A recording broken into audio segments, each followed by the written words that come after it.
3 పదుల వయసులోనే వ్యాపార సామ్రాజ్యాన్ని ఏర్పాటు చేయడం అంత తేలికైన విషయం కాదు. అయితే మన దేశంలోనే యువతరం సరికొత్త రికార్డులను క్రియేట్ చేస్తుంది.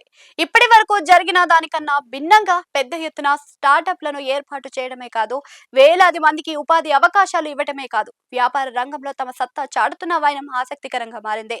అవెండర్స్ wealth Hurun India and 13 list 2026 report తాజాగా విడుదలైంది. ఇందులో పలు ఆసక్తికరమైన అంశాలున్నాయి.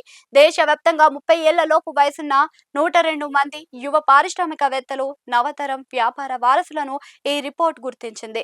మరో ఆసక్తికరమైన అంశం ఏమిటి అంటే, జాబితాలో చోటు దక్కించుకున్న వారిలో అత్యధికులు వ్యాపార బ్యాక్గ్రౌండ్ లేకుండా ఉన్న వాళ్లే. తమ సర్వ శక్తితో సత్తా చాటుకున్న వారే కావటం విశేషం. గత ఏడాదితో పోలిస్తే ఈ ఏడాది ఈ జాబితాలో చోటు దక్కించుకున్న వారి సంఖ్య 28% పెరిగింది.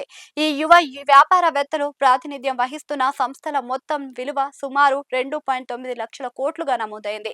వివిధ వయసుల కేటగిరీలకు వేర్వేరుగా రిపోర్టులను విడుదల చేస్తున్న సంగతి తెలిసిందే. 3 పదులు నిండకుండానే తమదైన వ్యాపార ప్రపంచాన్ని క్రియేట్ చేసుకున్న వారిలోని 24% మంది కుటుంబాలకు ఎలాంటి వ్యాపార బ్యాక్గ్రౌండ్ లేదు. వీరంతా తొలితరం వ్యాపారులే. తమకు తాము సొంత ఆలోచనతో సంస్థలను స్టార్ట్ చేసి సక్సెస్ చేస్తున్న వారే ఉండటం గమనార్హం. ఈ జాబితాలో చోటు దక్కించుకున్న వారందరి వయసు సరాసరి చూస్తే కనుక 28 ఏళ్లు ఉండటం విశేషం. ఈ ఏడాది జాబితాలో అత్యంత పిన్న వయస్కులకు 20 ఏళ్లు ఓంకార్ సింగ్ బాస్ట్రా, ద్రవ్య షా నిలిచారు.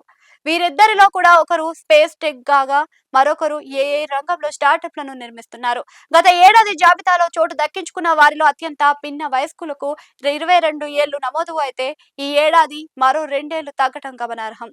ఈసారి జాబితాతో చోటు దక్కించుకున్న వారి విషయానికి వస్తే ప్రతి నలుగురిలో ఒకరు డీప్ టెక్ లేదంటే హార్డ్ టెక్ రంగాలకు చెందినవారే. గత ఏడాదితో పోలిస్తే ఈ ఏడాది ఏఐ ఆధారిత స్టార్టప్ల సంఖ్య రెట్టింపు కావడం విశేషం.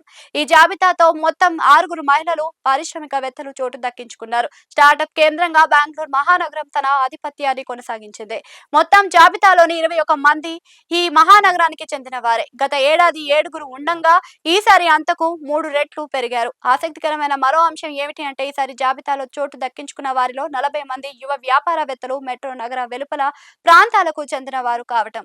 ఈ యువ వ్యాపారవేత్తల విద్యా సంస్థల్ని చూస్తే విట్స్ పిలానీ టాప్ గా నిలిచింది. గత ఏడాది ఈ విద్యా సంస్థల నుంచి 7 ఉంటే ఈసారి 11కు పెరిగింది.